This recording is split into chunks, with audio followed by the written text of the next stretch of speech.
తృతీయంలో శుక్రభగవానుడు స్వక్షేత్రకంగా ఉండడం వలన ప్రేమికుల మధ్య సయోధ్య, అన్నదమ్ములతో అక్కాచెల్లెలతో సహకారాలు, అన్నింట ధనకనక వస్తు వాహనాలు సింహరాశి వారి సొంతం కాబోతున్నాయి. సప్తమంలో శని భగవానుడు, అష్టమంలో రాహు సంచార స్థితి ఉండడం వలన ఉద్యోగంలో స్వల్పమైన మార్పులు, అంతర్గతమైన శత్రువులు, రహస్యమైన చర్చలకు ఇది సరైన సమయం కాదు అని చెప్పి గమనించాలి. రాజ్యస్థానంలో దేవగురు బృహస్పతి సంచారం చేయడం వల్ల అన్నింట ఓపిక కావాలి. ప్రతి విషయాన్ని విషయ పరిజ్ఞానంగా తెలుసుకోగలగాలి. ఏది పడితే అది దాన్ని మాట్లాడకుండా మౌనంగా ఉంటూ అన్ని విషయాలు తెలుసుకొని మనం ప్రయత్నం చేయాలి.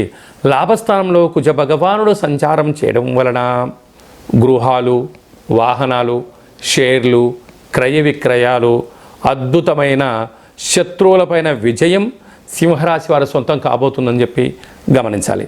కనుక